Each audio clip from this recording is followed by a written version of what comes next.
The following production is part of the Play Some Video Games podcast network.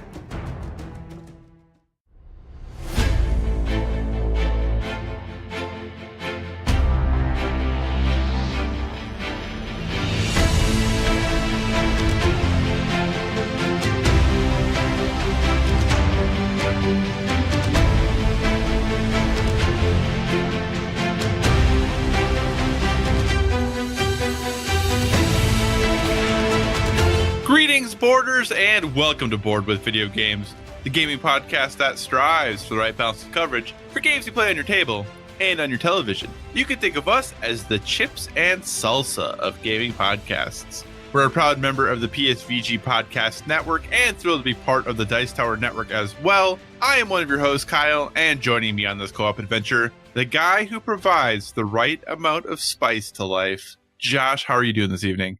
I am doing just fine. And I feel like your analogy fits perfectly for me because just like the right amount of spice to life, I prefer my food too spicy. So just like real life, I tend to overdo it quite often. Well, I was just going to ask, do you have a particular favorite type of salsa at all? A favorite type? No, not really. I mean, any salsa is fine, but I really enjoy the habanero Tostitos salsa that typically no one can stand because it's too hot. So I don't buy that very often. Gotcha. I'm a big fan. Actually, I enjoy hot salsa as well. I enjoy Mrs. Renfro's habanero salsa. Oh, did I just have that recently? Did they do a ghost pepper one also? They also have a ghost pepper one. I think I just had the ghost pepper one. So I enjoy Mrs. Renfro's salsas in general. I think they're quite tasty. So here's an important question, though. When at a restaurant that serves chips and salsa, if you had a choice, would you choose salsa, guacamole, or queso to dip your chips in? Salsa. I hate guacamole. Oh my gosh, Josh! Guacamole is one of the greatest thing for me. One of the greatest foods ever invented. Guacamole is.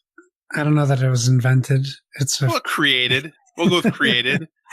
Well, it's fine. It's a texture thing for me is all it really is I have an issue with textures. So if it looks solid and it doesn't go down solid or enter the mouth solid, or it just, I can't do pudding or that tracks then, or though. Yogurt or things like that either. That all tracks, though. That's consistent. I appreciate the consistency there. That's good. It's all in my brain, my friend. What are your thoughts on queso then? Are you a queso fan? Yeah, I'm okay with queso. But I'm more of a traditional, more like a just cheese queso. I don't necessarily like it with things in it. I know like most quesos have like peppers and stuff in Velveeta and Rotel. Yeah, like there's like a good queso that is basically just nacho cheese. I don't mind dipping chips in that, but once you start throwing in the other ingredients, I'm not a big fan. Are you a fan of going to places that sell burritos and things like that? You're more quick food style, Chipotle's, Qdobas, places like that?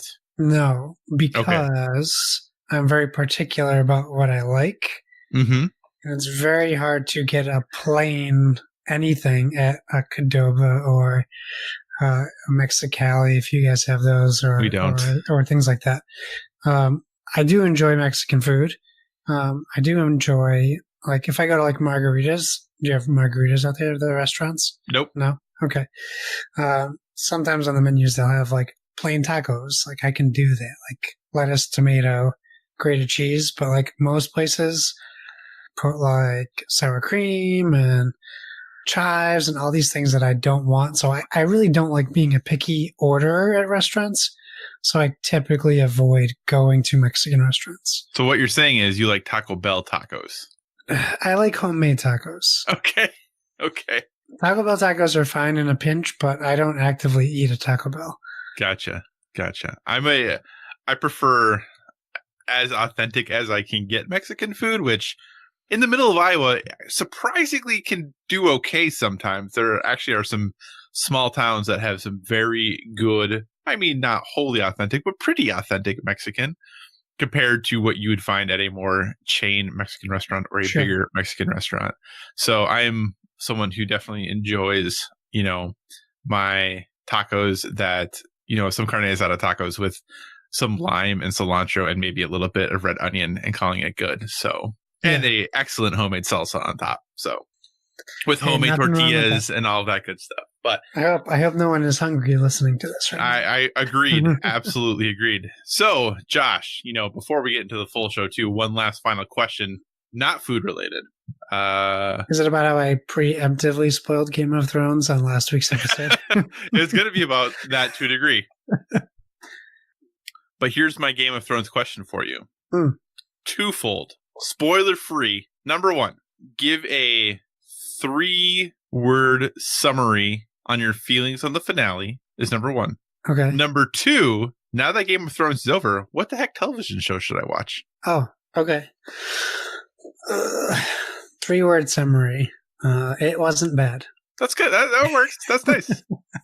Because just that way, I'm like, I read the middle of this terrible train ride that the internet's on. Right. Do you remember almost anything? Can you think of almost anything that has had this significant and widespread of a backlash in pop culture recently? Not recently. I mean, there's plenty of shows that have had hate that it's spewed is similar to this. Maybe not to this level, but that's because the internet is more of a thing than when Lost or Battlestar or Sopranos ended. Dexter. Can you imagine? Oh gosh. What do you watch next? I don't know. I'm watching Chernobyl. I think it's excellent. Ooh, I do want to watch that. Yeah. So, I mean, I can't give you a recommendation to watch a show that's going to compare to Game of Thrones. Like, it's going to be a few years before we get another series, I think, that clicks like that. For everyone. Like, that's a show that seemingly everyone liked. Right. Everyone certainly has an opinion on it. Right. So yeah, I mean, I'm enjoying Chernobyl very much. Do you know how many episodes that's supposed to be? And it's just a mini series, right? When it's done, it's done. Yeah, I don't know. I mean, they're just telling a story that you can't really write sequels to, at least not yet. I don't know how many episodes. The 3rd episode came out a couple days ago. If you're listening, it's very good so far, though. Yeah, I'm not sure. For anyone, I mean, if you haven't watched Black Mirror, now's a great time to start because season 5 comes out in about 2 weeks. It's only 3 episodes, but there's plenty of episodes to catch up on. For me, I have some thoughts. I never watched Deadwood. And I'm considering watching it because the movie's coming out. Yep. I never finished Westworld Season 2, so I'll probably just start that over. Because I know they showed a trailer for Season 3. I intentionally didn't watch it because I didn't want anything accidentally spoiled. Right.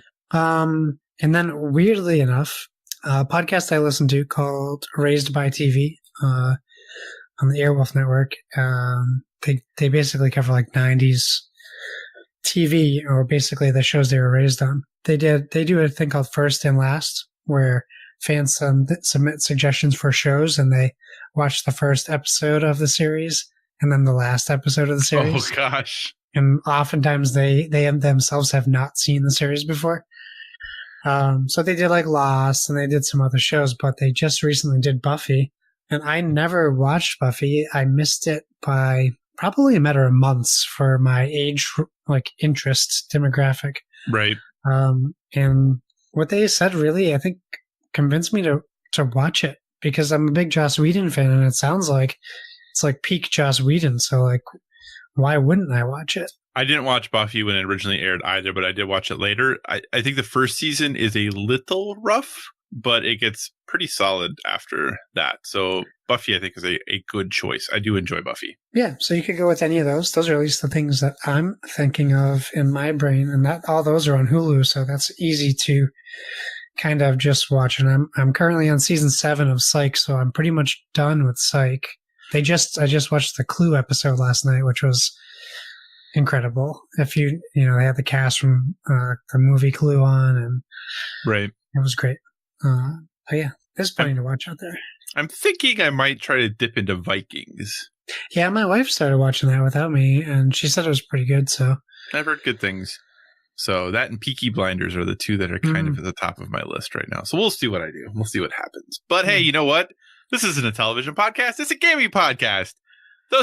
Thanks so much for joining us this week. As always, if you have any feedback, questions, suggested topics, hit us up at Board with VG on Twitter or check out the awesome stuff we've been posting over on Instagram. Also Board with VG. We are a proud part of PSVG, and PSVG is on Patreon. We're really thrilled with the support you've given us there thus far. And if you'd like to monetarily support what we do, you can find us there at patreon.com/PSVG. But the most important thing to us is just that you listen and maybe share our podcast with someone else who you think might enjoy it as well. We are a proud member of the Dice Tower Podcast Network as well, so if you enjoy our conversations about board games and would like to dive deeper into that world, we encourage you to check out the Dice Tower Podcast, as well as all of the other members of the network. No matter what type of board games you enjoy, there is a podcast on the network that is right for you. So, Josh, it is B week or A week, depending on how you want to look at it, which means it's news week. So, sir, what is some of the hot news in the board game world? Well, I guess we're going to start with the Spiel des Jahres nominees. We obviously talked about Essen last week when Donnie was asking about E3 for board games. And this is where they give out the awards at said E3 of board games. What you will find... No, sorry. Why did I say that? What am I thinking? Don't quite find Wow, I'm tired also. Did I also say I'm tired? The Spiel des Jahres nominees... So what happens is they have 3 different award categories in here, and these are things that it's more than just an award, because this is something you get to put on your game, which is a sign of a quality game. So it's not like a Game of the Year video game, because everyone puts out like a Game of the Year edition of their games, and they don't necessarily win Game of the Year, but every year there is only one winner in each of these categories. And it holds a lot of weight in the board game industry. And I would even argue for people who are looking to get into board games, this is something you could say, find the winner of whatever type of like style of game you want to get into, kids game, find the Kinderspiel winner. You know, like you can suggest these to people, and it's generally agreed upon in the board game industry that the right games win these categories. Right. I mean, it's debatable, but I think generally we see that. Well, if nothing else, the nominees, and often, you know, games that don't win will still put like Spiel des Jahres nominee or Spiel recommended or whatever on there. So if you see the label in general, even if it wasn't the game that won, it's usually a pretty safe bet that it's a quality game. Correct. So let me make sure I'm reading the right year this time. We had a listen before. So for the nominees for the Spiel des Jahres, which is the game of the year, is the first one is Just One, which is a party game. It's by Ludovic Rowdy and Bruno Sauter. Oh boy. Llama, but it looks like it's an acronym, but it doesn't say that in the description, but there's dots in between the letters. Right. So I don't know what the story is with that, but that's by Rainer Knizia. And Werewords, and that's by Ted Alspach, or Alspach. I didn't know Werewords was new. Yeah, I didn't know that it was either. And that's what's always hard with the world of board games, is that, you know, the Spiel des Jahres is obviously a German award. Maybe Werewords came out in the US ahead of time and it wasn't published in Germany until 2017. I think potentially Just One might be slightly... That's bizarre to me. Yeah, because Llama is a 2019 game for sure. Werewords won Best Party Game at the Dice Tower Awards in 2017. So, like I said, it just maybe wasn't published in Germany yet. Maybe that's what it is. I'm sure that's what it is. That's what I'm going with. Just a weird coincidence that it has been out for a couple of years here. Okay, so do you have any thoughts on these games? I can tell you I have only heard incredible things about Just One, but I have not played it. I'm in the same boat as you. I've heard really, really good things about Just One. It is kind of like you said, a party game. I think it's a cooperative party game, if I recall, like teams, obviously.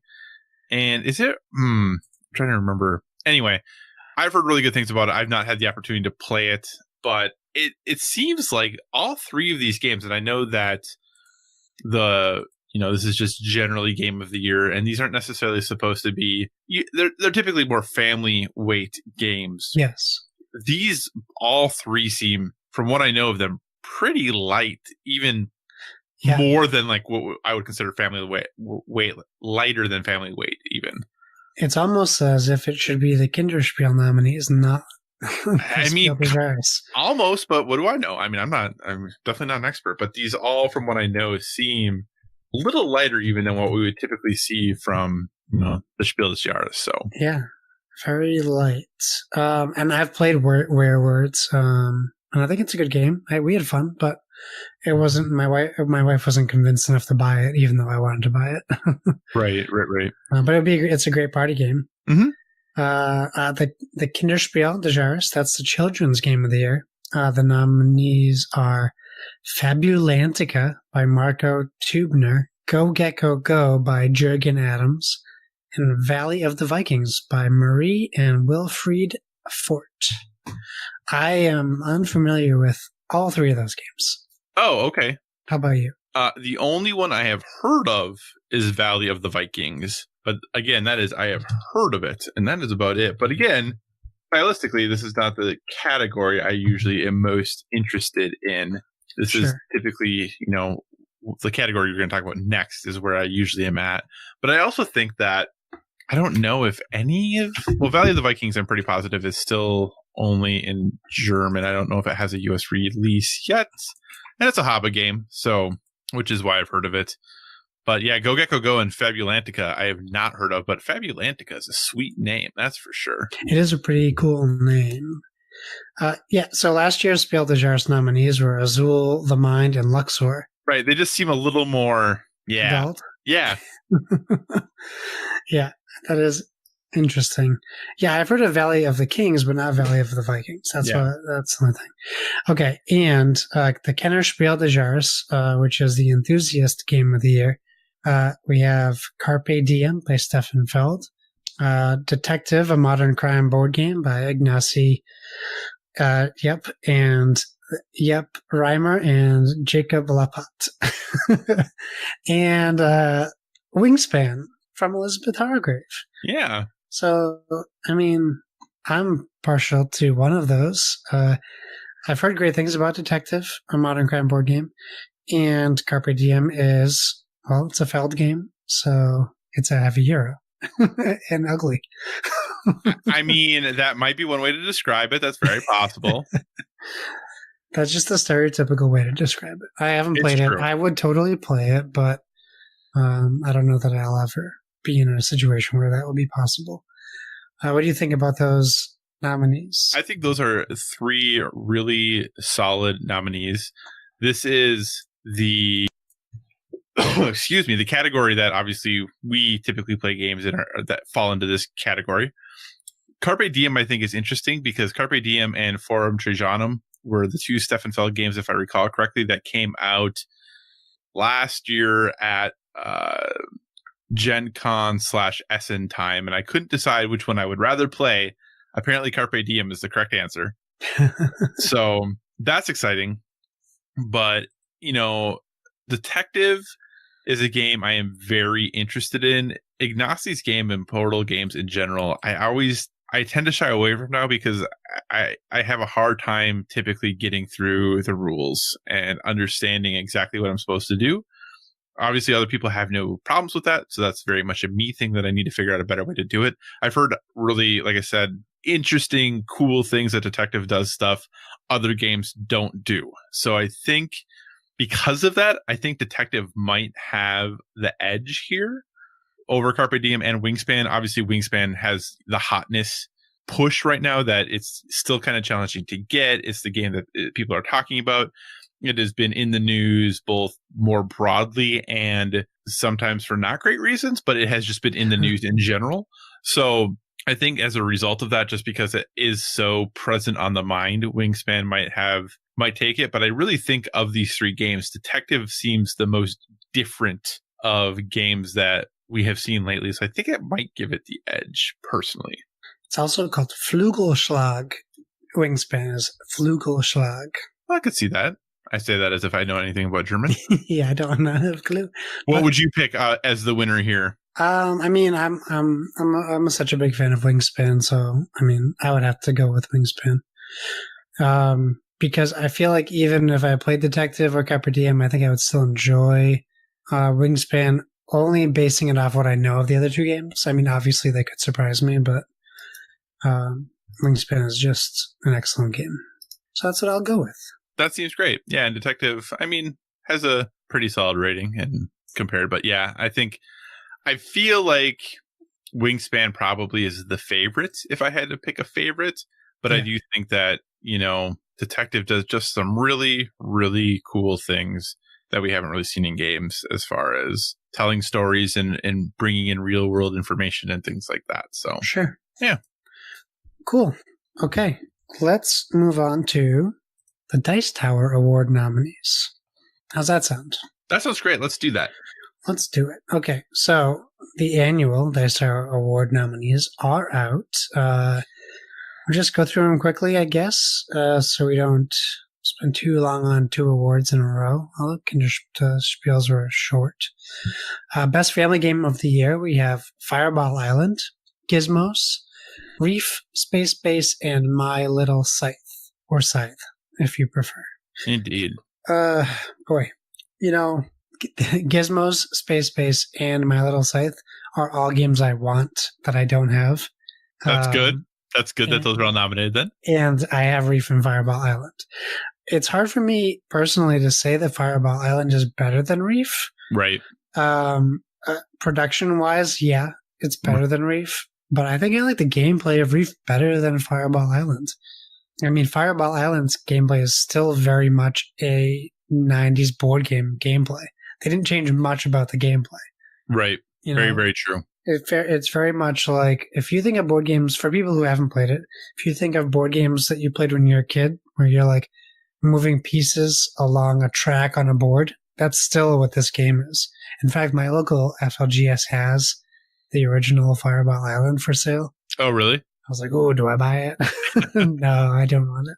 What do you think about the games in that category? I think it's a good crop of games for sure. I do wonder, because Fireball Island has the nostalgia effect, if that is going to potentially take that just based on it. I think an important thing for listeners to know that the Dice Tower does their awards in the middle of the year for the previous year. So these are all 2018 games that they're being awarded for now, because they want to ensure people have had a chance to play them. Henceforth, why you're like, hey, that game was talked about a year ago. That's the reason. So just an important thing to know. But if I had to guess, I would guess Fireball Island's going to win. Purely, I think a lot because of the nostalgia, because of the hype around it. But I do think that, for example, Reef, like you said, excellent game. Finally got a chance to play it, which I'll talk about in the future. But excellent game, a lot of fun to play. Would probably be a game that I would lean towards in this category. But yeah, I think probably Fireball Island will steal it. And it's important to note, even though we're part of the network, we don't get a vote in this. We are not voting. We have no vote. Okay. Best artwork. We have Everdell, Root, Grim Forest, Cerebria, and Rising Sun. I'm partial to Grim Forest and Everdell because I think I own them, and I think the artwork is great. But I feel like Cerebria is going to win because, man, is that a beautiful looking game, and I really want to own it. It is also at my FLGS. I keep looking at it. But it's so expensive. I might have to settle. They just released the Cerebria card game. Mm-hmm. So I might have to settle for that. But I think the artwork in that is beautiful. What say you? I'm also partial to particularly Everdell. That is the game I am most partial to, and I probably would vote for. But I think Root has a very unique, very cool art style. And it kind of is the game, no matter how much Wingspan is the game on the tips of most people's tongues in the hotness at this point. I think that Root has been the critical darling still. But you're right. How do you pronounce it? Cerebria. Cerebria. I've never known how to say that name well. Is absolutely stunning to look at. That game is a looker, and I would be totally happy with that game winning, definitely. But my heart has to be with Everdell. Fair enough. I don't disagree with you on that. Most innovative, we have Chronicles of Crime, Nyctophobia, Detective, a modern crime board game, Keyforge, and The Mind. Right now, Nyctophobia is $8 at my local Target, and I almost buy it every time I'm in there. And I keep going, if it's here next week, I'll buy it. If it's because they're all on clearance. And I keep saying it, but I don't know that I'll get to play it with anyone, but the concept of it is very intriguing to me. This is a category, I think, like what you said about Detective could be like the reason why it wins. I think Chronicles of Crime is very similar in the innovative aspect of crime solving. Keyforge is innovative, but not to the level I think that these other games are. Right. So I don't know that I might just pick Detective based on like how like you kind of sold it to me. But I don't know that I could pick a surefire winner in that category. Yeah, I kind of in the same. I feel like Detective is going to be the one because that game is so fourth wall breaking and you use everything at your resources. You Google search stuff, you do all of those things while trying to solve these cases. You have a dedicated database and all of this other stuff. I think that it is really different and really approaching that Sherlock Holmes whodunit game in such a different way that I feel like Detective is going to take this. Nice. Okay, best reprint. We have Fireball Island, Brass, Lancashire, Endeavor, Age of Sail, High Society, and The Estates.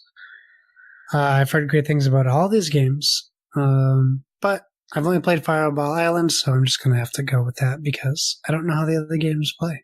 Yeah, and I think Fireball Island just has such a table presence. It's hard to argue with that being a good reprint or not. It looks the part. Yeah, it really does. As they would say in the world of mixed martial arts, it looks good getting off the bus. I'll have to take your word for that. Our next category is Best Strategy. So we have Root, Teotihuacan, Brass, Birmingham, Coimbra, and Underwater Cities. I gotta say, it has to be a Root. I think so, yeah. There's so many different elements of strategy in that game. Yeah. That it's gotta be, because every time, if you don't pick the same clan, I'll call them, each time you play, the game is going to be different every time. Another game that I need to play. I have it coming sometime this fall. Nice. Best production, we have Rising Sun, Fireball Island, Everdell, Brass Birmingham, and Grim Forest. So while I, again, think the production on Grim Forest is incredible, I don't know how you can't pick Everdell when people call it the most overproduced like special edition board game ever. I don't agree with that, but people like really have some like salt for Everdell. I love it. It has my favorite piece in a game ever. Is it the berries? The berries. I love the berries. I love the berries in that game. My favorite little bit in a game ever. So I have to go with it. All right, so we both go with Everdell on that, which isn't, I don't think that's a surprise. Yeah, I mean, Fireball Island might have a chance if it wasn't for the box. Yeah, I mean, you're 100% correct on that. Best expansion. We have Scythe, Rise of Fenris, Terraforming Mars Prelude, Role Player, Monsters and Minions. I have a yawn coming at some point. Great Western Trail, Rails to the North, and Root the River Folk. And I pushed right past that yawn. Good for me. Nice work. I mean, I don't know. In this category, I've heard great things about the River Folk, but I've also heard that Rise of Fenris for Scythe, adding that legacy aspect to the game, is very popular. And every Terraforming Mars expansion is super popular. Right. So if I had to guess, I would guess Scythe, but I have no clue in this category. I would also guess Scythe just because Rise of Fenris does so much to change the way you play the game, in the sense that you are basically adding a legacy/campaign style to it, to what was a single sit down, play the game again next time. So because of what that adds to it and how different that is, I feel like that might be where the nod goes. I don't have that expansion for Scythe, but I have heard pretty positive things about folks' experience with it. Nice. Okay, best game from a small publisher. We have Root by Leader Games, Chronicles of Crime by Lucky Duck Games, Underwater Cities from Delicious Games, Vindication from Orange Nebula LLC, and Obsession by Kayenta Game. Obsession is that Pride and Prejudice game, which always looks interesting to me when I see it. Mm-hmm. I mean, I think it's going to be Root. Yeah, I Vindication think so has been getting some good buzz too when it came out. Definitely. But I think Root has to get it. I agree with you there. All right. Best cooperative game of the year. We have Chronicles of Crime, Just One, The Mind, Detective, a modern crime board game, and Stuffed Fables. And while I would love Stuffed Fables to win, I really think it'll be the Detective or Chronicles of Crime, even though I know Just One has a lot of push behind it. Yeah, I don't know exactly what's going to win this one, but my heart wants Stuffed Fables to win. Yeah. Well, we love Flathead games. We do love Flathead games, but I also really love Stuffed Fables. They do good stuff. Almost started that campaign over again this last weekend. That's cool. We have to keep going here. We have to sit down and decide to keep playing that. If you start playing it, like they've played it twice now, we have to finish. Best 2-player game. I have 4 out of the 5 of these games I've played at home. 1 of the 4 I have, and total 2 of the 4 I have. So Keyforge, War Chest, Duelosaur Island, Haven, and Mythic Battles Pantheon. You know, I want to say Keyforge is going to win this, but I think War Chest is the underdog and maybe the breakout in this category because that game is so good, and it's a crime that we haven't played it since PAX Unplugged at the house.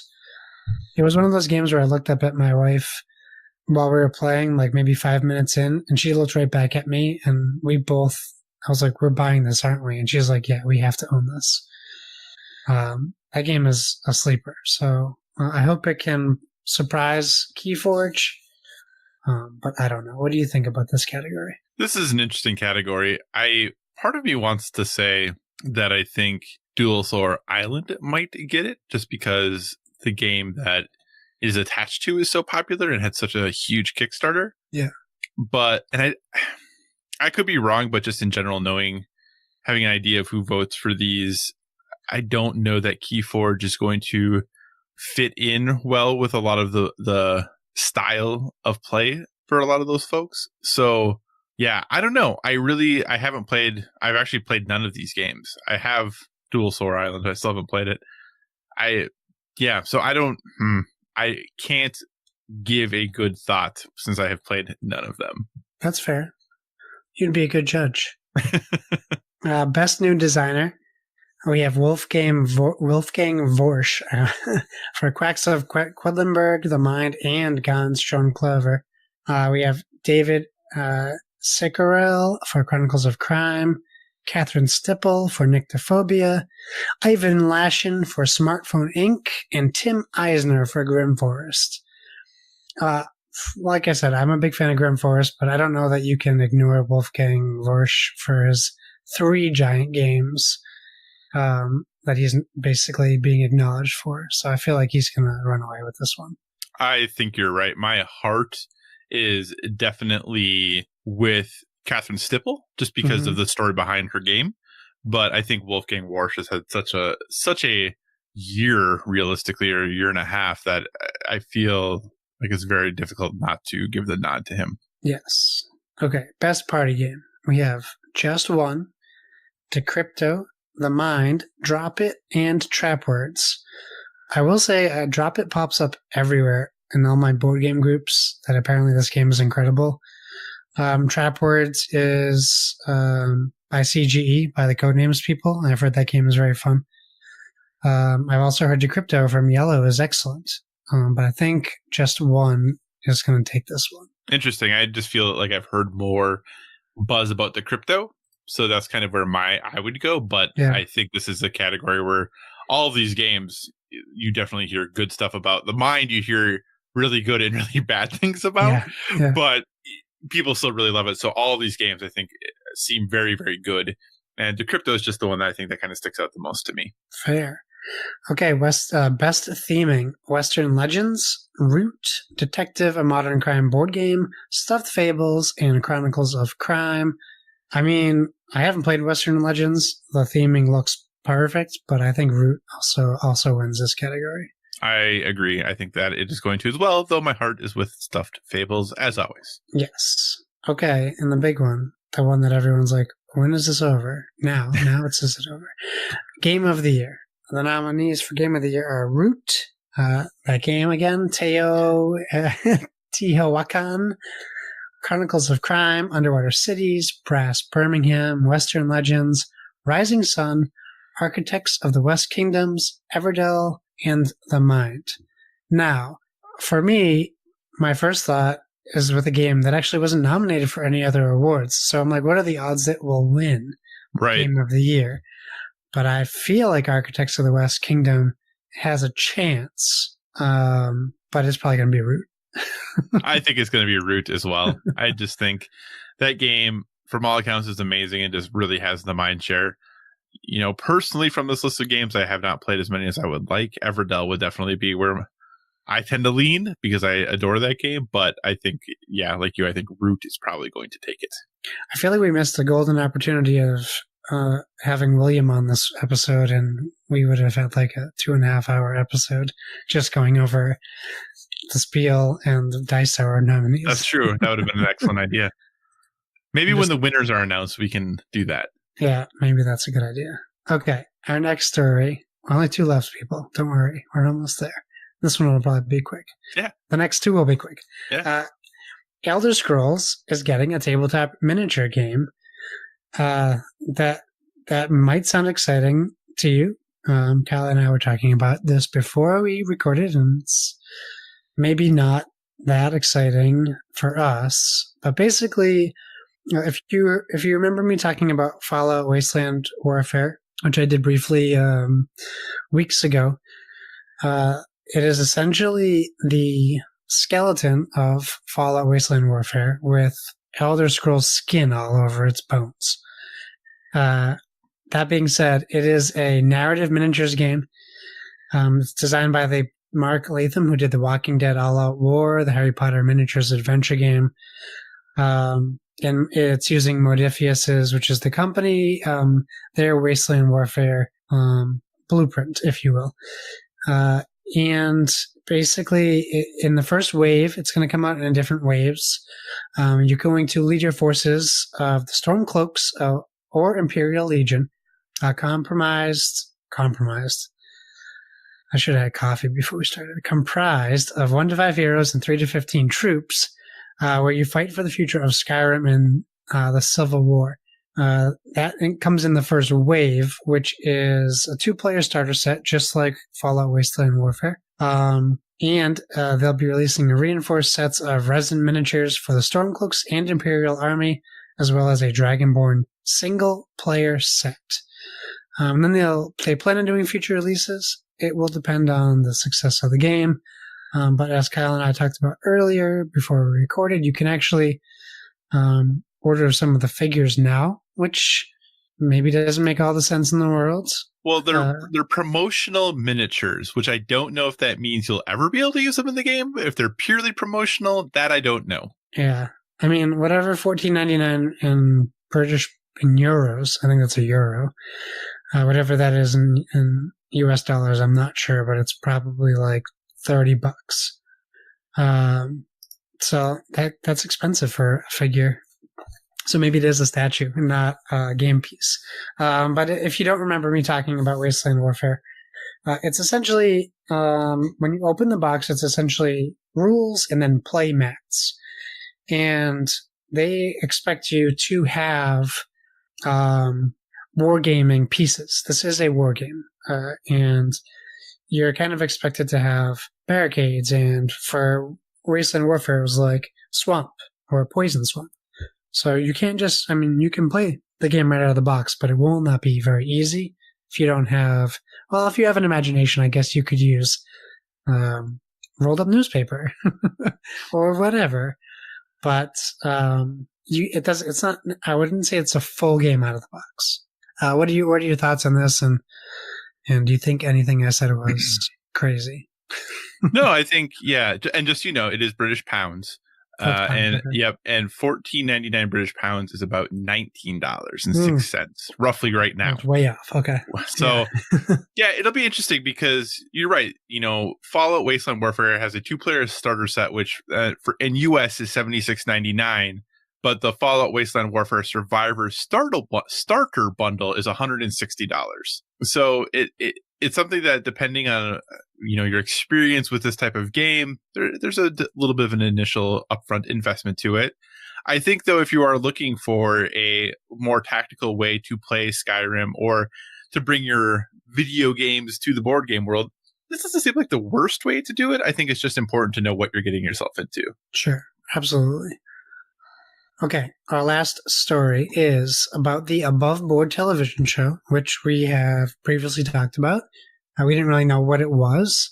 Well, now we have a report from the studio. And also, if you go to Dice Tower's YouTube page, Tom Vassell uploaded a video of some behind the scenes and what they did on the show. So I'll give you, instead of me telling you what I saw, I'll tell you what they wrote. So each show spotlights 3 board games, a beauty shot in a dynamic close camera flyby of the board and components, lens flare included. This, quote, car commercial style, unquote, has witty narration and ends with a great list of the proper player qualifications for the game. These back-of-the-box badges go above and beyond the classic age 8 and up in truly surprising ways. Those are quotes that you could see, or think, quote, appropriate for cube fetishists, unquote, which is interesting. It also has live skits interspersed in the show that allow the rest of the talented cast to shine. They have a thing called Quick Picks, which has a cast member creating a crazy top 5 list, such as board games I cannot pronounce. It's funny that I slipped up on that sentence.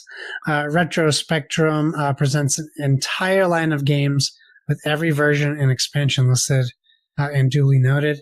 Let Me Spillane It to You features Brian Spillane confidently explaining a board game concept completely wrong. I could do that. Versus pits 2 cast members against each other, debating which of the 2 completely unrelated games is superior. Imagine Gloom versus Gloomhaven. And then they do a top 10 list from Tom Vassell. So it was weird. I watched some of the behind the scenes stuff, and it really had an odd whose line is it anyways feel to it. There's even a part where they did an improvised song. So I'm not sure who this is for, which is fine. I mean, it already has 2 things that I like, improvised comedy and board games. But for me, my worry is who's doing the improvised comedy? Because if it's me and you and we're doing a board game show, we might not be the best at improvised comedy. So I mean, if they're seasoned improv veterans, I'm all on board for this show. But I mean, I'm interested to see where it goes. They still haven't been picked up by a studio, or they don't know where it's going to air yet. But I mean, they did film a few episodes, so good for them. What do you think about this whole thing? Yeah, I think this is interesting just from the angle that they're taking on it, right? Travis Oates, who's one of the hosts, he comes from a improv comedy background, so it makes sense that this is what he's doing. And it, like you said, it seems kind of a combination of your typical late night Jimmy Fallon, Stephen Colbert show, crossed with Saturday Night Live, crossed with The Daily Show. If you kind of put all those things together and shook them up a lot and then spit out a show about board games, that kind of seems what this is. It's taking little aspects from each of those shows, but not replicating any of the shows in whole. Yeah. Which maybe it'll work really well. I think it is interesting. Watching the video is definitely gives you some insight. They're not going to do any reviews. They're not going to do anything like that as far as games go. It's very much making board games the center of interviews and sketch comedy and all of that kind of different things that you would typically see on a lifestyle or comedy or late night type show. So I'm interested to see where it goes. I think that I don't know if it's going to be successful or not, but I am very interested in the premise and how they're approaching it. It's definitely different than I thought it was going to be. Whether that turns out to be good or bad, we'll have to wait and see. But I'm definitely interested to find out more. That's for sure. Yeah, the more board games in carton media, the better, I think. Absolutely. That's all the board game news, Kyle. Awesome. Well, we will head in and talk about some video game news. And we're going to talk about some, bigger, broader brush stories. We could get into a whole bunch of stuff that we'll talk about a little bit later, but these are just some of the bigger, broader things that have happened in the last couple weeks. Phil Spencer, head of Xbox, has published a new op-ed piece, I guess would be the best way to play it, on the Xbox blog, really outlining the plan Xbox is putting into place to address toxicity in gaming. So you can definitely go find that on the Xbox website, and it's been linked all over in social media. But really what it boils down to is Spencer reinforcing Xbox stance that gaming is for everyone, that there is no in-group when it comes to gaming, that everyone who games is part of the in-group, and very clearly outlining some of the initiatives Xbox is going to do or has already started doing to ensure that playing games on Xbox is a safe and welcoming place for everyone. I was impressed to see that there were concrete things that they're doing, not just platitudes of everyone should be welcome here, we want everyone to feel safe, which is good and important. You definitely should, if you believe those things, share those things.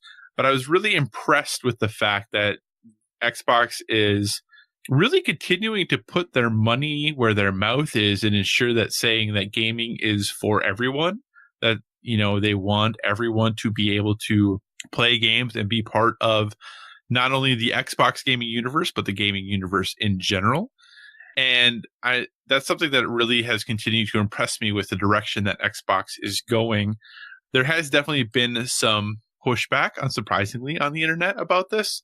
Mostly people worried about their ability to say what they want to while playing games on Xbox Live. But I don't know. I think overall, I'm really happy with this direction that Xbox is going and the fact that they're being very clear about what their plans are and the type of communities they want to create on their platform. Mm-hmm. What are your thoughts on this, Josh? I mean, someone has to say something at some point. Yeah. It just happens to be Xbox took this on. Mm-hmm. And I'm more surprised that no one has said anything really publicly like this until now. And I think that's more of the sad part of this story. But I love it. I mean, he opens just by saying, you're wrong about who you think's playing video games right now. Mm-hmm. You're just flat out wrong. And right. I can tell you, it's almost all adults, and almost half of them are women. Right. And your thoughts, these people who don't know video games, and a lot of people who do know video games think it's 12 to 15-year-old boys and 3 girls, and that's it. And mm-hmm. It was like that for so long because women felt bullied to play. They don't want to play video games because they're told they can't. Right. And now we're in this female renaissance, if that's a way you can describe what's going on. But there's this power struggle where the females are taking this power back, and you can't just ignore that they're not playing video games and they're not important and they're not doing these things. So this, I think, toes that line. It's going right in the right direction with everything that's happening. I would love for, they don't have to do it, but I would love for PlayStation and Nintendo to say something similar in a press release. I mean, obviously, like I said, they're not obligated to do that, but to have a supporting voice or the one voice, even if they say we stand with Phil or we stand with Xbox on this, they don't have to write another op-ed piece, but it would be nice to hear that from other companies. Right. I agree. Or even if they're PlayStation also has a zero tolerance policy on harassment or whatever. And I know they do, but it might not be a time to like reiterate that. Right. Yeah, I just think continues to be Microsoft really being very clear about what the future of their company is and the future of their platform when it comes to gaming is. And it very much is, here's what we're doing, here's where we're going. We would love for you to come with us, but if you don't want to, that's fine. Yeah. They're being very clear about what they're trying to do, and that I think is great. So big props to Phil Spencer and the folks over at Xbox, and good luck in this endeavor. I hope it works out very, very well for them. So the second thing that we're going to talk about briefly is PlayStation has announced PlayStation Productions, which is going to be focused on bringing their game properties to TV and film. So Assad Quizzlebash, who has basically the coolest name at PlayStation, who's the vice president of marketing, is going to be overseeing this initiative and overseeing the vision, if you would. And basically, it seems kind of like they are taking a cue from Marvel and saying, rather than licensing out our IP to other places to make things for us, we're just going to make it ourselves. And as a PlayStation gamer, part of me wishes they were pouring those resources into making more games. But because I cannot imagine this is going to be cheap. But then also part of me says maybe this is Sony as a company pulling money from maybe Sony Pictures and putting that money here. Right. Because PlayStation really is one of the biggest, if not the biggest at this point, leg for Sony to stand on. So I don't necessarily know that it's quote unquote the same money, if you would. But yeah, I'm interested to see what they do with this. I'm really interested to see what is coming from it. The current rumor is that a Twisted Metal show is the first thing that's going to be happening. Kevin in PSVG Discord said it better be a reality show, which would be really interesting. But Josh, if you had to pick, what would you like to see PlayStation Productions' first project be? Can I be honest with you? I think the Twisted Metal show is a terrible idea. That's totally fine. I think that you are welcome to have that opinion. I genuinely don't know how I feel about it because I really would think it depends on what it is. I mean, I can't say Uncharted, right? Because that's already supposedly theoretically happening, kind of in development, right? I mean, they own Metal Gear Solid, right? They own that title. Well, that's a Konami thing. Is it? Oh, the article says that they have. It's Metal Gear. Oh, yeah. The Hollywood Reporter article also says they have Tomb Raider. So that's wrong. Okay. Yeah. Okay, because I thought we just talked about it last week about how it's Konami, so I was like, that's weird. The Hollywood Reporter article lists all of these IP that have sold a lot of games on PlayStation, but I don't think took the time to recognize that they don't necessarily own all those IPs. Yeah. Okay. I mean, if we're talking just to get something done, like an animated Crash Bandicoot TV show seems the smartest move for Sony, because you get the kid market, and that's where that's where your future investments are in the children. I know that we don't like to market things to children necessarily, G Fuel, but yeah, I mean, The Last of Us could make an awesome almost like HBO style show, depending on where they want to shop it to. Right. You could do things like that, but if I'm working for Sony, I would do an animated Crash Bandicoot show first. I would agree. I think something animated, whether it be Crash, Ratchet and Clank, Sly Cooper, anything like that. They did a Ratchet and Clank movie, right? They did do a Ratchet and Clank movie that wasn't very good. Okay. The game was really good, but the movie was not. But I think there might be an animated Sly thing in the works. I think, now that I really think about it. But what I would like to, so I think any of those would be good ideas. I would actually like to see and hope this means that we're going to see more development documentaries, kind of like we saw for Raising Kratos and kind of like Grounded when they're about making The Last of Us. I hope that we see more of those as a result of having this group. But I also think it'd be really cool to tell not stories 100% directly associated with with the big characters, with Kratos, with Joel and Ellie, with those main characters. I would like to see side stories in those worlds, because I think that is going to give them a little more leeway in the sense of, okay, what is it like to be one of the Fireflies in The Last of Us as a television show? Right. And maybe it ends with, the last season or whatever ends with Joel killing you or whatever. But I do think something like that would be a more interesting way for them to take it. And I hope that they do something like that to buffer, if you would, or to build the worlds around their IPs a little more deeply.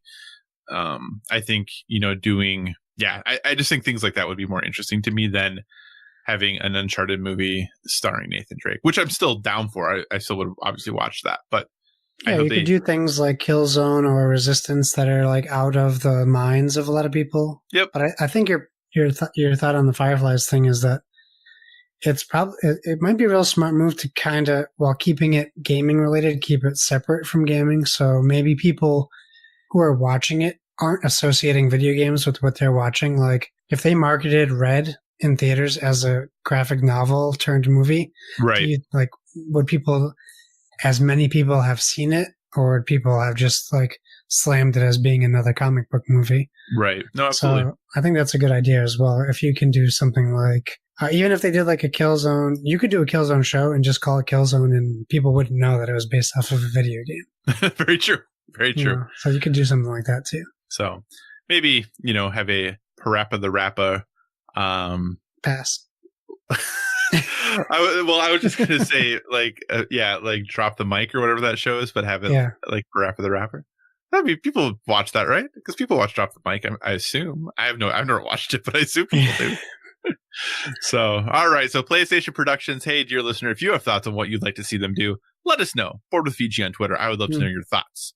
And final story that we're going to talk about, kind of in depth, is Sony and Microsoft are teaming up on tech. Yes, a recent press release says both companies have signed a memorandum of understanding that they are going to collaborate on future cloud-based solutions that will help both sides with their game and content streaming services. So yes, Microsoft, PlayStation, Microsoft and Sony teaming up to work on these items together. Some reports coming out recently that the PlayStation division was not aware this was happening and were caught by surprise that all of this was happening. But it sounds like they're going to be using Microsoft's Azure AI and cloud technology, and they are planning to work together to try to solve some of these cloud streaming problems that they're facing as far as latency and all that good stuff. So I'm excited. I think maybe this is the first of many steps. And then we had a game launched today that had crossplay everywhere right away with nothing at all. Maybe these fences are falling, Josh. Maybe the fences are falling. Well, I was actually, I booted that up before we started recording on my PC first, and then I was going to try it on my Xbox and see if it carried over. Yeah, Dauntless, right? Dauntless, yeah. It's basically a Monster Hunter, but looks way more fun. And it's free. I think this headline here, Sony and Microsoft team up on tech, would have been the better headline to like when this article hit the world. Well, not this article, when this story hit the world, because even in our own Discord, people are like, oh, what does this mean for crossplay? It doesn't mean anything for crossplay. Right. It doesn't mean anything for crossplay right now. Maybe in the future it will, but right now, what it does mean is that Microsoft and Sony are talking friendly together in general.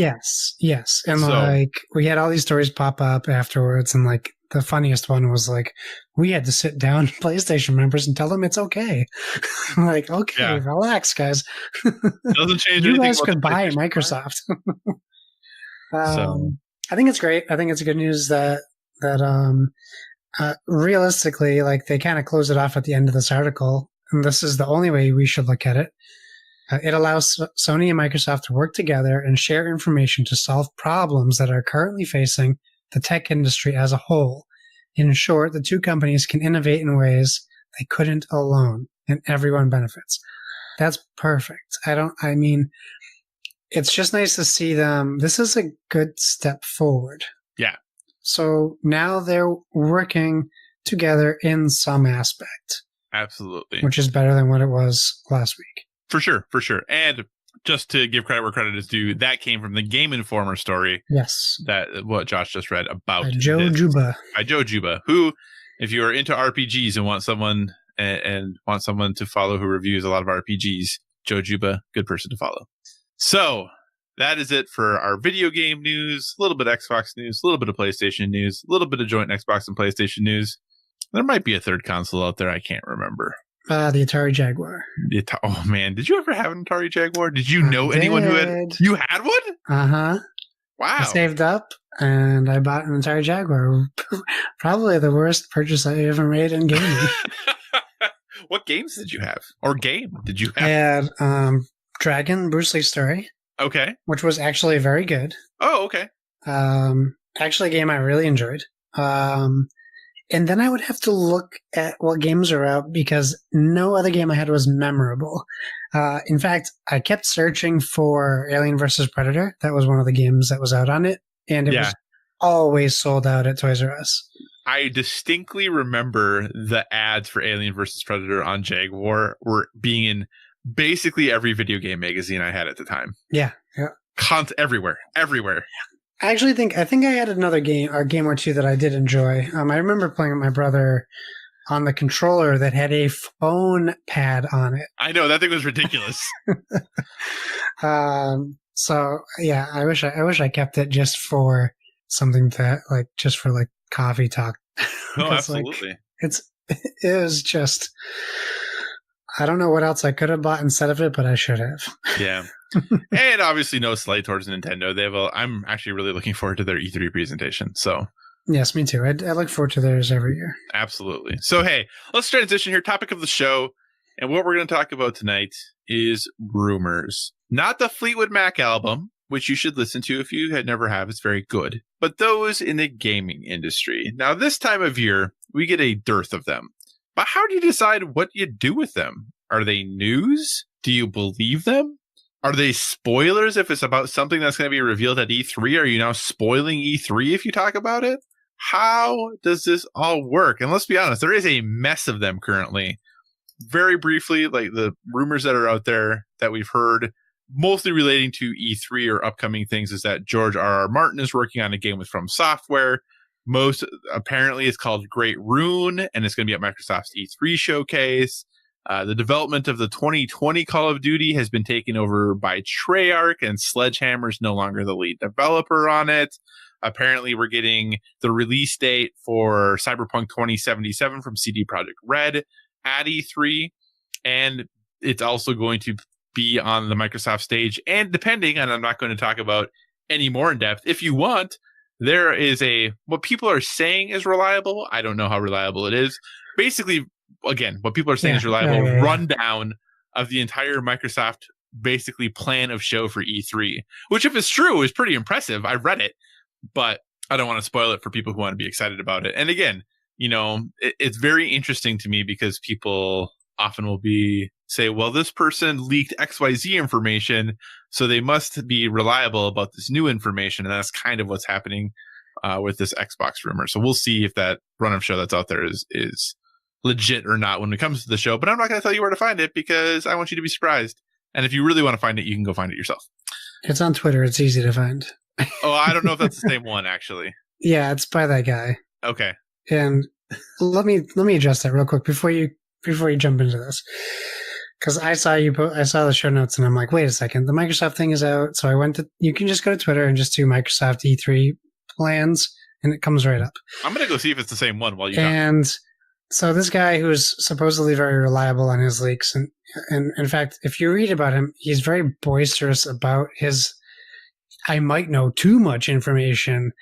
And you look at his reports of what's going to be at Microsoft, and for some of it, he's very specific. And then for some of it, he's very vague. It's we'll probably see this, but not much is known at this point. Well, if you know the leaks and all the show information, how can you say things like that? He also said that Elder Scrolls will be shown at Bethesda, and they said it will not be shown. They've already said that. So unless I found another weird report where someone was saying everything that was going to be on the Sony floor, on the Xbox floor, I feel like I found the same thing that you were looking at. Actually, I don't think this is at least the first one I have found here is not the same one I was reading, because the first one I found was not on Twitter. Okay. Well, so yeah, but anyway, that's neither here nor there. Yes, it is neither here nor there, but I cut you off before the end of your It's okay. Totally fine. 100% fine. So here are the questions that I have for you, Josh. When it comes to this time of year, or just in general, how do you sort through the noise? How do you choose what to believe? And when it comes to rumors, are they a good thing? Are they a bad thing? What are we supposed to do with them, and how are we supposed to think about them, sir? Well, was it Bralder or whatever? Is that the person that you were talking about? I have seen that one, but that was not the one I was referring to. Okay. If you see the thing from Bralder, I can tell you he might be right about some things, but he's guessing because you can tell by everything else. I mean, a rumor is news until it's not a rumor anymore, because you have to, if you want to be in the news cycle, you have to report on rumors like they're news, I think. And then you report on it when it turns out to be false. But you say it's a rumor. You don't, like, I know that we're in this time in the world where you can't really trust mainstream media because they just fly off the handle on anything they hear. I think video game rumors are a little bit different. They're usually based on some like truth, but yeah, sometimes it's speculation. Sometimes people lie and say that they know something, but it's speculation. I would rather just it be put out like that, but obviously they're not getting clicks by saying I'm speculating that this might happen. So what do we do with rumors? I mean, can we sort through the noise? I don't think so. It's always going to be there. Obviously this time of the year it's more prevalent, like it's harder to get around it. But like you said, you don't want to spoil the Microsoft thing, even if it's real or if it's not. I don't like when they do things like that, like reveal a presentation. It's kind of like it's talking about the end of Endgame. Right. Like before people can see it. But people love that stuff too. They do. And that's fine. As long as I have a choice to avoid it, they're going to do what they do. But do I want someone to tell me everything that's going to happen on Microsoft stage? No, because I genuinely like surprises. Mm-hmm. But we have people in our Discord. You probably have people in your real life, in your regular life, that if something gets spoiled for them, they say it won't affect their experience. Mm-hmm. And those are the people who love the rumor mill. They love it. And they can't wait to tell you. We were sitting at work on Monday.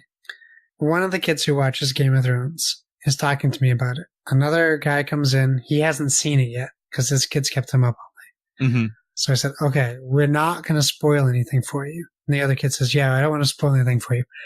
3 minutes later, he spoils the end of the show because he can't just not talk about it. These are the type of people who love the rumor mill. They love it. They can't get enough of it. So, yeah, there's people out there going, oh, man, that Microsoft show is going to be terrible. I saw what they're doing. Or vice versa. And you're like, okay, now my expectations have been pulled one way or the other.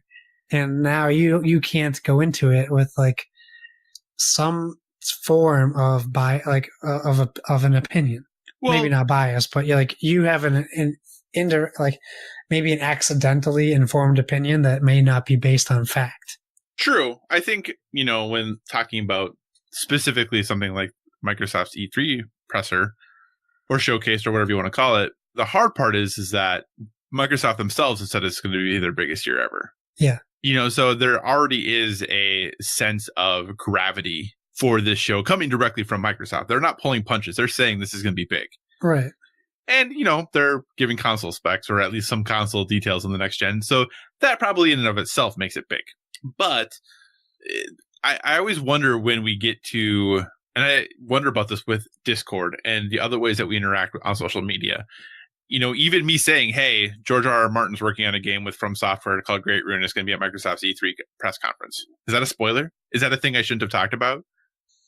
George R.R. Martin in his blog said, hey, I'm consulting on a game with, I can't remember if he said. In Japan, he said.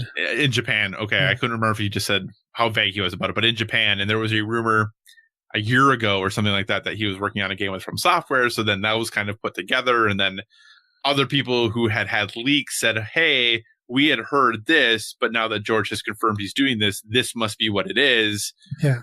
So is that all just good reporting and putting things together? Is that it's not a spoiler unless you've physically seen it. Like, if you've seen, like, hey, I saw this game and it's by this person and it's going to be like, and then you tell people, like, if Microsoft or anyone is specifically trying to keep something under wraps and they trust you enough to be in the same room as them showing that, it's probably illegal what you're doing. But second, like, that's a spoiler regardless of your take on it. But if you're going off of, if you're putting the pieces together and you're like, I know this is happening and I know this is happening, so this is probably what we're going to see. That's not a spoiler. That's just good detective work.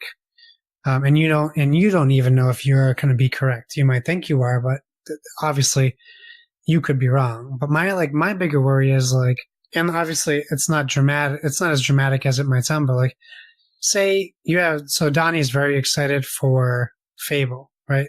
Let's say that's all he's excited for Microsoft. Mm-hmm. And I know he's excited for more. But then the leaker says, like, as an example, Fable, whatever, will be shown at Microsoft's E3. Right. Gameplay will be out 2019.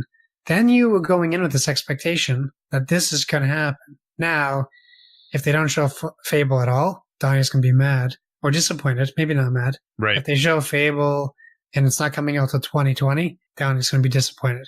If they show it not coming out until 2021 and on a different console, Donnie's going to be disappointed. So you're affecting someone's enjoyment of this conference, which is supposed to be entertaining and exciting. Like I said, obviously that's a little dramatic because there'll be other things to be excited about, but that might be the only thing that's bringing someone to that show. And that's a bummer if it's, not true. Right. But it's still a rumor. So you also, like, you just kind of have to check your expectations at the door with rumors. Yeah. I think that it's hard too because, the hype train is fun, right? Yes, it's super fun.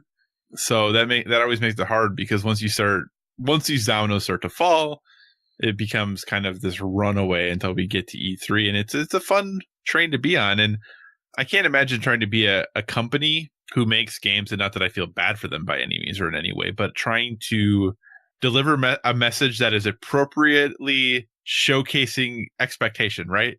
We want you to be excited, but not too excited, but pretty excited.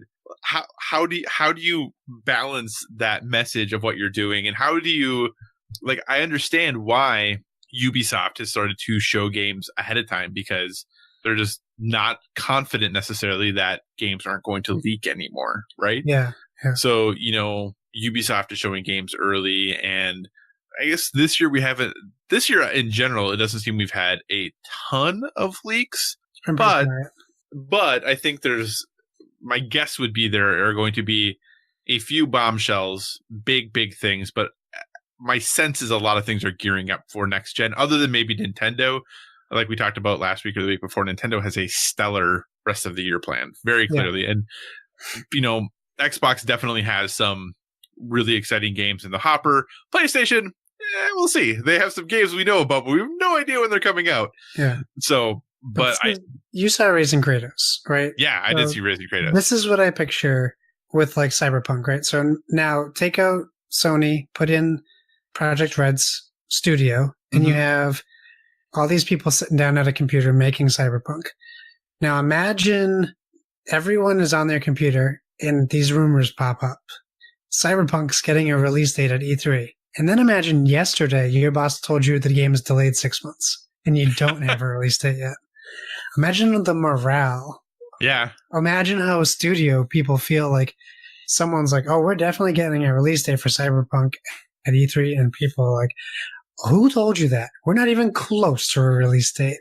So I worry about things like that too, especially after watching like that documentary and like how much these people work. I think rumors, I guess I get down to a little bit more about how I feel about rumors. I think rumors can be dangerous to a certain extent to who it affects. It doesn't affect us necessarily, but it could genuinely affect people working on a game. Right. Because, when rumors come out, we in general very voraciously digest them and go after them and want to know about them. But realistically, if you don't find out if a rumor happens and you find out about it, whatever it is, say that, BioWare's like, oh, we're working on the next Mass Effect. But instead you find out that rumor, but instead of that, 6 months later, you find out about the game when the reveal trailer happens. Are you diminished in any way by having to wait for the reveal trailer and finding out at that time than having known it for 6 more months? Are you, Right. Is your experience different as a result of knowing something when you didn't know anything else about it? This George R.R. Martin game that he's working on with From, when that game is revealed, do I suddenly feel differently about that reveal because I knew about it already, if that's truly what it is? I mean, maybe it could look like Dead by Daylight on the Switch, and you'd be like, no, I am less excited about this game now. I don't know. I'm just a firm believer in the surprise element of things, because that's what brings me the most joy. But I know some people hate surprises, so That's I true. get that. You can't please everybody. So, just speaking from my experience, I prefer surprises. And there's also people who you put a box in front of them and you say, don't open this until I come back. And then it's opened. Like, there's people that are like that too. So they're like, as soon as you know something about this game, I need you to tell me. And Right. I get that as well. We'll never be free of the rumor mill. It starts in 4th grade and it never ends. That's very true. Do you think it's different if you know about a game versus not knowing about a game? In the sense of, hey, this Call of Duty in 2020 moving from being taken over by Treyarch supposedly, and Sledgehammer no longer being the lead developer on it. Now, clearly, not even the 2019 Call of Duty has officially been announced. Right. But we're pretty confident that there's going to be a 2019 Call of Duty, and we're pretty confident there's going to be a 2020 Call of Duty, because there's been a Call of Duty every year for like 15 years at this point. They did say there would be one at E3 this year. Right, yes. But technically, we don't know the name officially. We don't know the name, right? Yeah. Everyone thinks it's Modern Warfare. But it might not 4? be. Right. Yeah, I wanted to say 4, but I was like, is it 5? I think it's 4. I think it's 4. There's been a lot of them. But since we assume that game's already in development, does that affect you? Are you impacted differently by those type of statements? Or, i.e., when Final Fantasy VII Remake was announced, and then a year later, 18 months later, whatever it was, that they moved development studios, it became an internal Square project then, rather than who it had been working on it from the outside. Do you think that's different than finding out about a game that has not been announced yet? Is one news and the other's a rumor? I think like there's things like we know we're getting Call of Duties. Even with Assassin's Creed, we know they're going to take a year off. Mm-hmm. But like Donnie said on PSVG Prime, that doesn't mean that they won't show something of Assassin's Creed. It just means it's not coming out this year. Right. But I think like, so the polar opposites are like, okay, so yes, we got a new Call of Duty coming out. Okay. There is an excitement level for that period, like whatever that level is. But then like take Donnie and Caroline's reaction to the Metroid Prime 4 logo. Yeah. From last year, right? I'm like, that's awesome for them. And it proves that a game in a series doesn't necessarily mean that it's a given. Right. Because I think genuinely some people thought that we wouldn't see another Metroid Prime. We might just see a different Metroid game. Mm-hmm. So in that aspect, like, that's huge. But, we could have said 2 months before that, the next Metroid's probably going to be Metroid Prime 4. And I think they still would have had the same excitement that they had, but maybe we wouldn't have that because we were like, oh, yeah, we were talking about that a couple months ago because that was already in our head. But when you're genuinely surprised about something, like, if we got an announcement for Dead Space 4, I think I would be genuinely surprised and excited because I don't think that we'll see that. But it's possible because it's a series that they could milk some money out of, So I think it could go both ways. But I don't know that I'll ever be excited for another Call of Duty game. They can add aspects to a game that will be exciting to me, but I don't think I'll ever watch an E3 and be surprised to see a new Call of Duty. Right.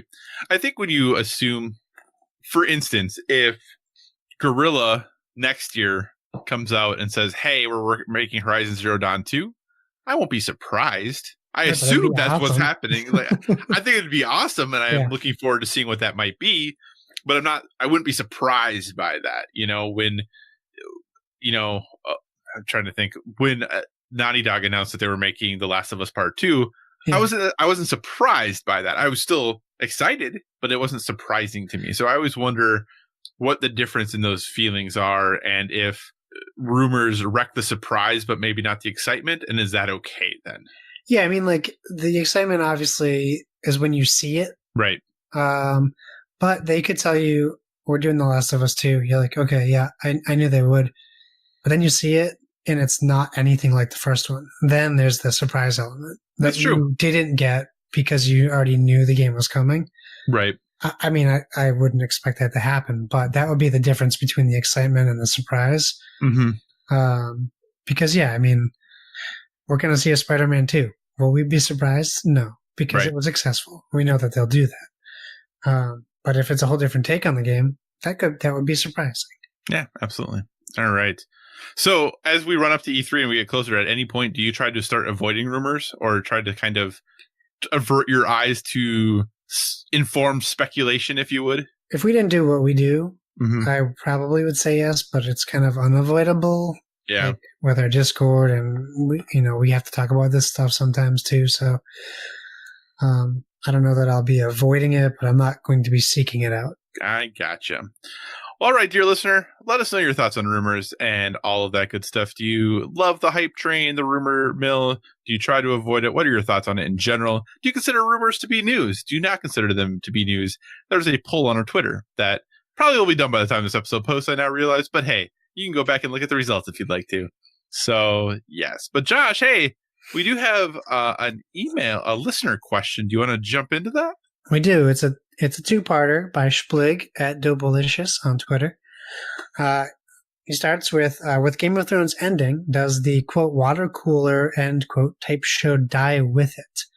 I'll kind of miss the internet hype, positive and negative, between episodes. Another big show will come, maybe not as big, but with all the streaming services letting it out all at once, kind of shorts, I think he meant shows, how high a show, kind of shorts how high a show can go. Okay, that's a statement. Is it a question? I mean, we could discuss We could discuss the statement in general. We'll get for a question. There is questions later. Who, what, where, why, and when. No, I would say, I mean, he's right. Another big show will come along. We have, I think we'll address that later, but I think something you see, some streaming services have started doing the weekly approach instead of the all at once. So I think you'll still see people doing things like that.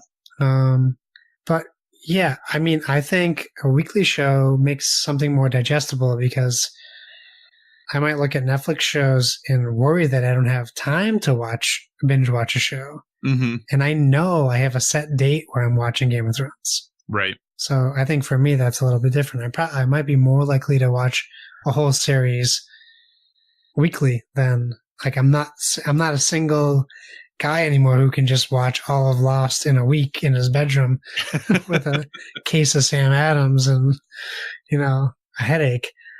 What do you think about the statement at the beginning? I do think that at least probably for the foreseeable future, Game of Thrones will be the last type of show like this that has this style where we all watch it and then talk about it for a week and then watch it and talk about it for a week. I don't think we're going to get this again for a long time. I don't think this is a regular phenomenon that happens. So, and especially with the push to streaming services, and especially if you think about, the shows that have done this in the past, Lost, Breaking Bad, things like that, in general, really highly critically rated shows, most of those are coming from the Netflixes these days. And HBO has some good stuff, and Showtime and that still have some good things, but I don't know that there is something that's going to be captivating enough to pull everybody in to watch a show from week to week. HBO tried again with Westworld. They have another show coming out this fall that I'm blanking on the name on, that's based off another book trilogy. Oh, yeah, I can't remember the name. Mortal Instruments. Is that what it's based off of? It's the Golden Compass one. Maybe. It's the first Golden Compass book. That could be. I can't remember. It has Lin-Manuel Miranda and James McAvoy in it. Maybe I'm thinking something different than you are. Yeah, we're probably thinking about something different. Anyway, that's neither We here nor cross there. our wires every once in a while. Yeah, we do. But that's neither here nor there. The desire and the drive to create the next Game of Thrones, everyone is trying to do it right now. Yes. So and a lot of them will fail. a lot of them will fail. And Game of Thrones, HBO is trying to do it as well with these spin-off series. So, which the first one starts filming in June, I think. Yeah, So Naomi Watts. Yeah. So the drive is there to try to do something. But I think that probably for at least a bit, we're not going to see another cultural touchstone as much as Game of Thrones, where we are having those water cooler moments. So, which I am going to miss, to be honest. Yes. Well, people will rewatch it. It's okay. It's true. And then half of the internet will just not watch the last season. Also, he writes, also, seems like it took Lord of the Rings forever to get a top-tier game from the IP War of the Rings. Think Game of Thrones will take as long? Well, first, I would argue there is a very good Game of Thrones game already by Fantasy Flight Games. Yep. And Game of Thrones Oathbreaker, a social deduction game, I think just came out or is coming out, and that's also supposed to be a very good social deduction game. Mm-hmm. Social Plague, try that Game of Thrones game. It's very good. And they have an expansion called the Mother of Dragons. So all you crybabies on the internet can get your Mother of Dragons fix. Sorry, internet, don't come after me.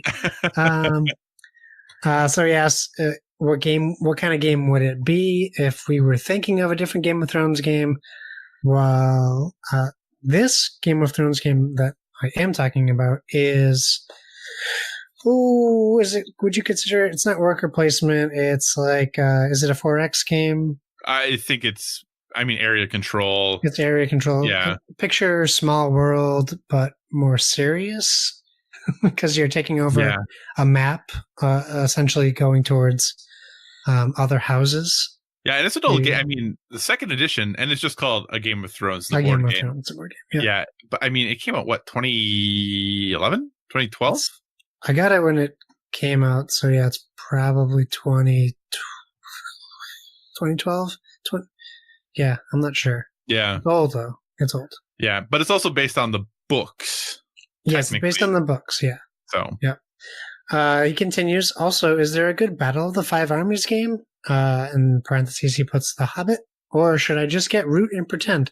Well, Root might be a better choice for you. It's going to be hard to find, but you might find it at a local game store. Mm-hmm. But in fact, there is a Battle of the Five Armies board game. There is. It's by Ares Games. You can actually buy it right now on Amazon.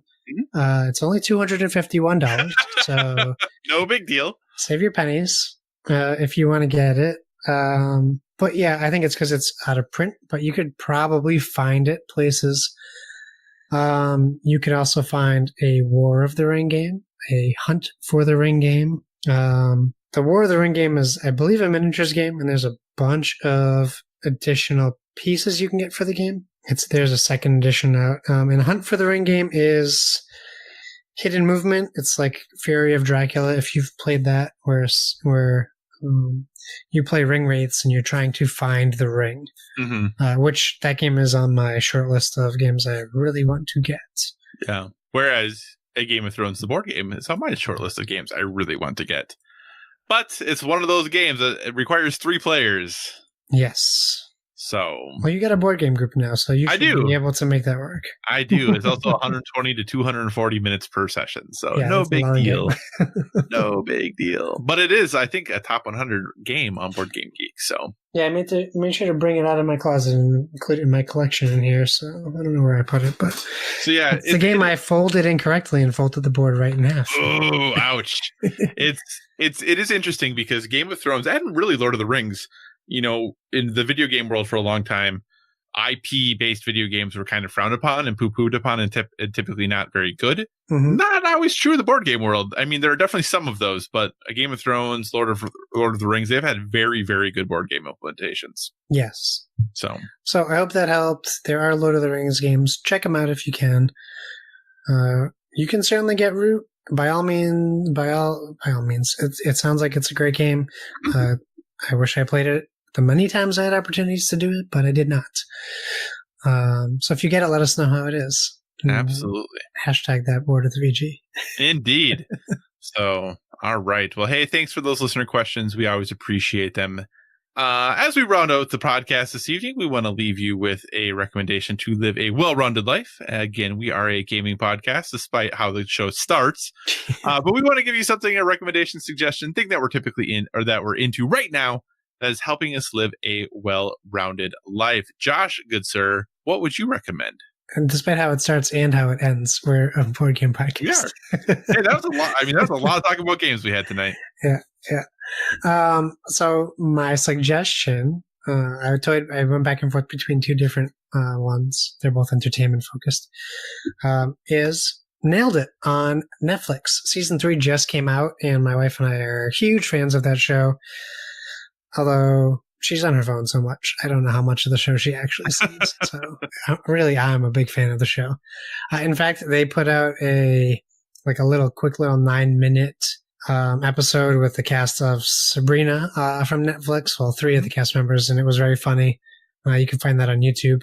But yeah, I mean, Nicole Byer's the host. She's a hilarious comic, and she usually has comic friends guest on, or famous chefs, or people you may or may not have ever heard of. But generally, well, I've talked about this for 2 other seasons on the show because it's been on since we've been recording. Mm-hmm. It's great. I really love it. It's just, it's a nice, relaxing, like sitting in bed at the end of the day, laughing with and at people, but not in a cruel way. Right. They know they're bad too. And just to see some of the things people try to get away with when they're not good at cooking is just hilarious. So I can't recommend it highly enough. Nailed It on Netflix. Awesome. The show I'm going to recommend, hey, guess what? It's a documentary. Yeah, New Kids on the Block, huh? That's a weird one. New Kids on the Block. Not quite. New Chefs on the Block, which is a documentary on Hulu from, I think, 2017, maybe 2018. It follows 2 chefs who are opening restaurants in the Washington, D.C. area. And opening a restaurant, always a risky proposition. And obviously, they don't know how these restaurants are going to work out prior to the documentary starting. But it's just an interesting, look behind the scenes of what it takes to open a restaurant, how that all goes.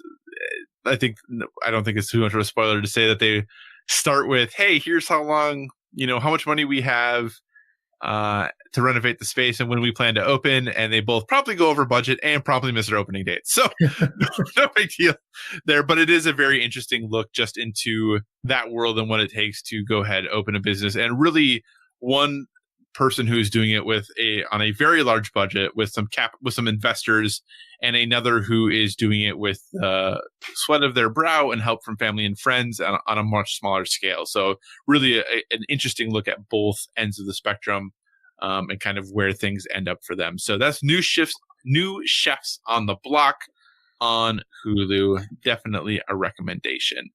Josh, hey, what do you say we wrap this show up, sir? Let's do it. Thank you for joining us, everyone. In addition to finding us on Twitter and Instagram at Board with VG, you can find us on Facebook at facebook.com/boardwithvg. So feel free to give us a 5-star rating over there. Also, if you want to communicate in the more long form, you're just not feeling social media, feel free to send us an email at boardwithvg@gmail.com. We tag our stuff with #boardwithvg so you can see what we're doing. So please do the same for us. We would love to see what you're playing and what you're up to in life. Whatever podcast service you're listening to us on, we encourage you to give us a stellar rating. That is whether you're downloading us from the PSVG feed, the Dice Tower Network feed, or our very own standalone Board with Video Games feed. You can find me on my couch with a controller in my hand playing games on PlayStation Network and Xbox Live. That is Why So Serious. That's SIRRIUS. I'm sure you saw my post of what not to send me if you want to be my friend. That was good. Yeah, it's just an everyday thing here. Kyle, where can people find you? So you can find me on all the usual places: Twitter, Instagram, PlayStation Network, Xbox Live, Board Game Geek, all at Psychocross, CYCOCROSS. As always, if you have suggestions for future topics, be sure to reach out to us on the social media, especially if you have ideas about what you would like to see us do for the week of E3 and the week of Origins. We're kind of tossing around and thinking about some ideas about what we might do those weeks. So if you have thoughts about what we're going to do, because one will obviously be heavily video game focused and the other will be heavily board game focused, let us know. We'd love to know your thoughts and feedback. And remember, everyone, whether it be board games or video games, never stop gaming.